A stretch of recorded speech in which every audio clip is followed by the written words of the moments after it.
Hello friends, मैं अमृता मिश्रा अपने YouTube channel जय अमृता स्टोरीज में आप सभी का स्वागत करती हूँ। फ्रेंड्स, आपका दिन शुभ हो, मंगलमय हो। आज मैं आप सभी को पुरुषोत्तम मास महात्म कथा अध्याय 20 सुना रही हूँ। सूत जी बोले, हे विप्रो, नारायण के मुख से राजा दृढ़धनवा के पूर्व जन्म का वृतांत श्रवण कर अत्यंत तृप्ति न होने के कारण नारद मुनि ने श्री नारायण से पूछा। नारद जी बोले, हे तपोधन महाराज, दृढ़धनवा ने मुनि श्रेष्ठ वाल्मीकि जी से क्या कहा, सो विस्तार सहित विनीत मुझको कहिए।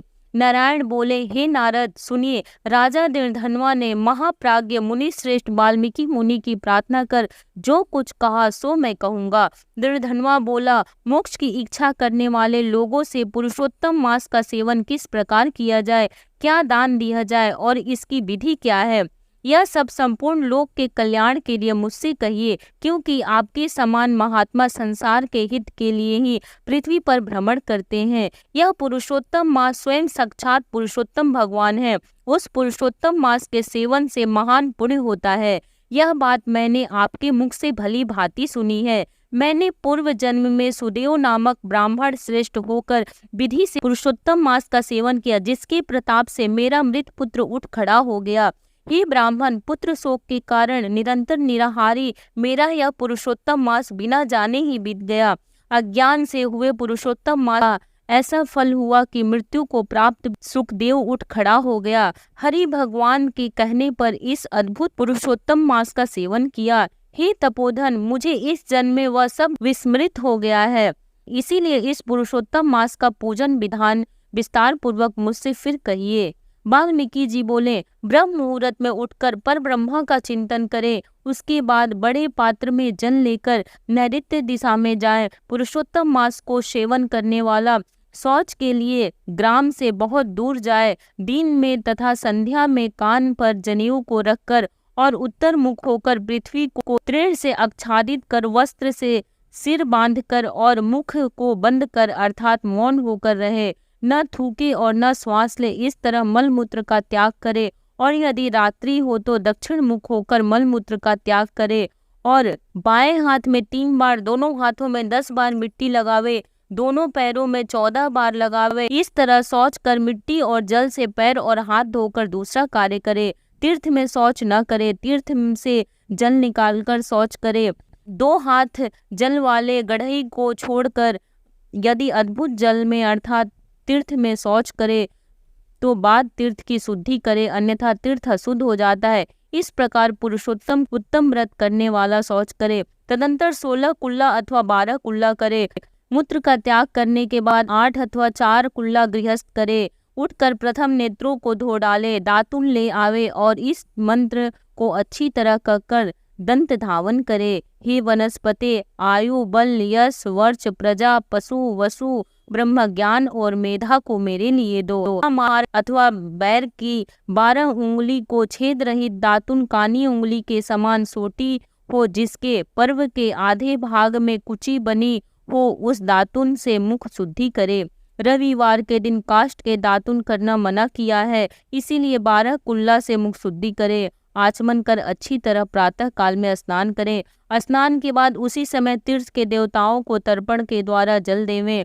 समुद्र में मिली हुई नदी में स्नान करना उत्तम कहा है। बावली, कूप, तालाब में स्नान करना विद्वानों ने मध्यम कहा है और गृहस्थ को गृह में स्नान करना सामान्य कहा है। स्नान के बाद शुद्ध और शुक्ल ऐसे 2 वस्त्रों को धारण करें। कंधे पर रखे जाने वाले उत्तरीय वस्त्र को सावधानी के साथ हमेशा धारण करें। पवित्र स्नान में पूर्व मुख अथवा उत्तर मुख होकर बैठें और शिखा बांधकर दोनों जांघों के अंदर हाथों को रखें।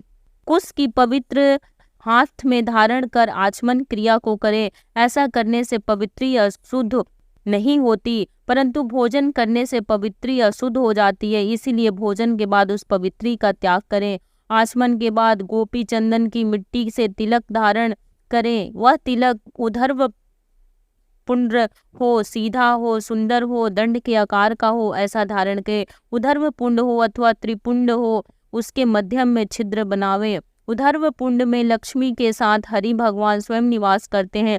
स्त्री पुंड में पार्वती सहित साक्षात शंकर भगवान सर्वदा वास करते हैं। बिना छिद्र का पुंड कुत्ते के पैर के समान विद्वानों ने कहा है। सफेद तिलक ज्ञान को देने वाला है। लाल तिलक मनुष्यों को वशीकरण करने वाला कहा है। पीला समस्त रिद्धि को देने वाला है। इससे भिन्न तिलक को नहीं लगावे। कोपी चंदन की मिट्टी से शंख चक्र गदा पद आदि धारण करे। यह संपूर्ण पापों को नाश करने वाला और पूजा का अंग कहा है। जिसके शरीर में शंख चक्रादि भगवान के आयुधों का चिन्ह देखने में आता है, उस मनुष्य को मनुष्य नहीं समझना। यह भगवान का शरीर है। जो शंख चक्र आदि चिन्हों को नित्य धारण करता है, उस देही के पाप पुण्य रूप हो जाते हैं। नारायण ने आयुधों से जिसका शरीर चिन्हित रहता है, उसका कोटि कोटि पाप होने पर भी यमराज क्या कर सकता है। प्राणायाम करके संध्या वंदन करें। प्रातः काल की संध्या विधि पूर्वक नक्षत्र के रहने पर करें। जब तक सूर्य नारायण का दर्शन न हो तब तक गायत्री मंत्र का जप करें और सूर्योपस्थान के मंत्रों से उठकर अंचकली बांधकर उपस्थान करें। सायं काल के समय अपने पैर को पृथ्वी में करके नमस्कार करें। जो कमी रह गई हो उसको इस मंत्र से पूर्ण करें। यस्य स्मृत्या नमोक्त्याम तपो यज्ञ क्रिया दिशु न्यूनम संपूर्णताम यान्ति सधो वंदे तम च्युतम। जो द्विज ब्राह्मण क्षत्रिय और वैश्य श्रद्धा के साथ संध्या करता है, उसको तीनों लोक में कुछ भी दुष्प्राय नहीं है। दिन में आदि भाग में होने वाले कृत्य को कहा। इस प्रकार प्रातः काल की नित्य क्रिया को करने से हरि भगवान की पूजन को करें। लिपे हुए शुद्ध स्थान में नियम से स्थित होकर और मौन तथा पवित्र होकर गोबर से गोल अथवा चौकोर मंडल को बनाकर व्रत की सिद्धि के लिए चावलों में अष्टदल कमल बनावे। मार सुवर्ण चांदी तांबा अथवा मिट्टी का मजबूत और नवीन छिद्र रहित शुद्ध कलश को उस मंडल के ऊपर स्थापित करें और उस कलश में शुद्ध तीर्थों से लाए हुए कल्याणप्रद जल को भरकर कलश के मुख में विष्णु, कंठ में रुद्र भगवान अच्छी तरह वास करते हैं। उनके मूल में ब्रह्मा जी स्थित रहते हैं। मध्य भाग में मातृगण कहे गए हैं। कोख में समस्त समुद्र और 7 द्वीप वाली वसुंधरा ऋग्वेद, यजुर्वेद, सामवेद और अथर्ववेद व्याकरण आदि अंगों के साथ सब कलश में स्थित हो। इस प्रकार कलश को स्थापित करके उसमें तीर्थों का आवाहन करें। गंगा, गोदावरी, कावेरी और सरस्वती मेरी शांति के लिए तथा पापों के नाश करने हेतु आवे।